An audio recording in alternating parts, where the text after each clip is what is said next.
Diploma in nursing science and midwifery কোর্সকে স্নাতক বা ডিগ্রি সমমানের দাবিতে বিক্ষোভ এবং মানববন্ধন করছেন ময়মনসিংহের শিক্ষার্থীরা। এই বিষয়ে বিস্তারিত জানাতে ময়মনসিংহ নার্সিং কলেজ থেকে যুক্ত হচ্ছেন সহকর্মী Imtiaz Ahmed.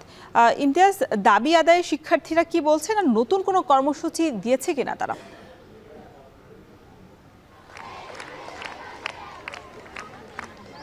Rowshan, diploma in nursing science and midwifery এবং ডিপ্লোমা ইন মিডওয়াইফারি কোর্সে যারা শিক্ষার্থী রয়েছেন তারা কিন্তু এক দফা দাবিতে তারা কিন্তু অনড় রয়েছেন। এবং আজকে ময়মনসিংহ নার্সিং কলেজের সামনে দুই পাশে আমরা হাজারো শিক্ষার্থী দেখছি, বিশেষ করে সরকারি এবং বেসরকারি কলেজের যারা শিক্ষার্থী রয়েছেন তারা কিন্তু এই ময়মনসিংহ মেডিকেল কলেজের যে রাস্তা রয়েছে দুই পাশে কিন্তু সারিবদ্ধভাবে তারা কিন্তু দাঁড়িয়েছেন এবং তারা কিন্তু এই আন্দোলনে অনড় রয়েছেন এবং মুহুর্মুহু স্লোগান দিচ্ছেন। এবং তারা যেটা বলছেন যে তারা একটি ভর্তি যুদ্ধের মধ্য দিয়ে তারা কিন্তু এই নার্সিংয়ে তারা ভর্তি হন, তারপর তারা কিন্তু 3 বছর পড়াশোনা করেন এবং 3 বছর পড়াশোনার মধ্যেই কিন্তু তাদেরকে পুরো সময়টাই কিন্তু ইংলিশ মিডিয়ামে পড়াশোনা করতে হয় এবং এর মধ্যে বিভিন্ন কোর্সে তাদেরকে ভর্তি হতে হয়।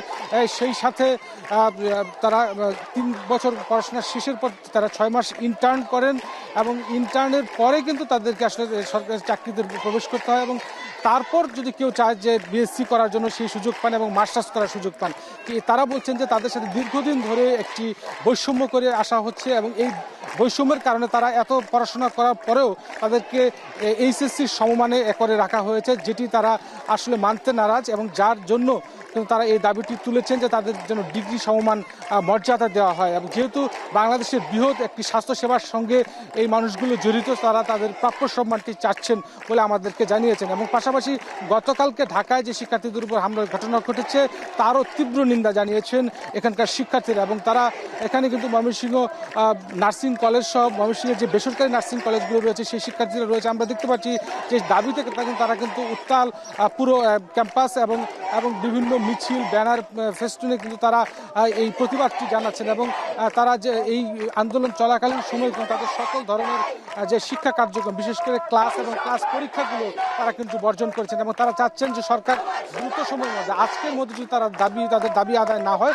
গতকালকের মধ্যে লং মার্চের মতো, ঢাকায় লং মার্চের মতো কর্মসূচি, কঠিন কর্মসূচি আসতে পারে বলে তারা হুঁশিয়ারি করেছেন। সব মিলিয়ে এই ছিল ময়মনসিংহ থেকে নার্সিং এবং মিডওয়াইফারি শিক্ষার্থীদের যে আন্দোলন হচ্ছে তার সর্বশেষ খবর আমার কাছে। ময়মনসিংহ থেকে যুক্ত ছিলেন সহকর্মী ইমতিয়াজ আহমেদ।